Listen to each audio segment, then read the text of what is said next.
Hi, my name is Kelly Culp, and today I will be presenting about the population of homeless children in the United States and their access to education. For many children, probably including yourself, childhood consists of playing sports outside with family and going on field trips and family vacation. But for some children, these activities are not available to them, and we tend to take these opportunities for granted. The number of homeless children in the US continues to increase rapidly each year and can be contributed to a variety of factors, including lack of transportation, housing, and familial support. 9% of homeless students do not have a legal guardian or are unaccompanied, forcing many younger children to grow up faster than they need, gaining independence at a very young age. Taking a look at some of the different social demographics, race and ethnicity seem to play a major role in contributing to homelessness. 16% of homeless students speak English as a second language, making it difficult to communicate with peers and teachers, as well as complete assignments or take tests. 18% of homeless students have a disability, and sometimes their needs cannot be met due to their financial or living status at home. According to one study, African Americans between 16 and 24 years old are 83% more likely to report experiencing homelessness than any other race in this age group. You can see the ages of the participants in the table below, and it is also important to point out their living situation, as many are doubled up, which means shared living. This study also took a look at the McKinney-Vento Homeless Assistance Act, which works to remove any barriers to education for homeless students. For example, it helps provide free transportation to school and other extracurricular activities.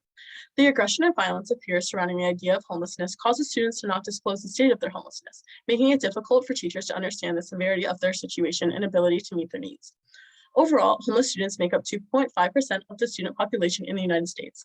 And while this doesn't seem like a lot when you consider the physical number, homeless students represent close to 2 million people in the student population.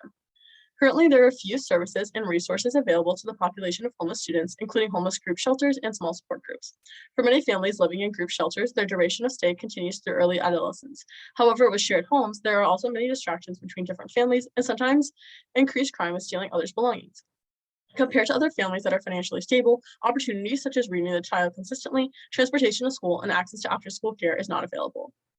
Leading into some recommendations for interventions regarding the state of homelessness in students, one study stresses the importance of obtaining a library card. As shown in the photo, statistics show that 71% of homeless families in this study do not have a library card, compared to the 44% of the comparison group of non-homeless families in that area. Overall, it would be recommended for homeless shelters to provide access to libraries and library cards to families, as they are available for low cost or for free, and reading to children at a young age improves educational growth. Another study looked at the importance of community-based health services, specifically using an occupational therapy clinic in the study that worked to help the homeless population for a low cost. Altogether, this improves the health of children, families, and the community. In terms of some personal recommendations, I believe it's important for schools to band together and understand the demographics of their students. School should be a safe place for students to go to and receive the education they need to be successful in life. Creating a supportive and welcoming environment free from any aggression surrounding one's living status is essential. Additionally, it would be beneficial for students to fundraise gas cards for homeless students and to set up ride-sharing groups for those that need transportation to school.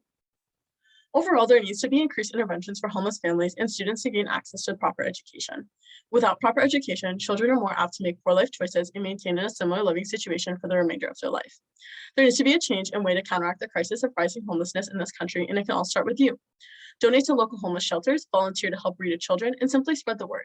Increasing awareness of the situation in your country, let alone your specific community, can make a load of a difference. The rate of homeless students in the United States can be decreased, and their access to proper education is important in determining the future of our country.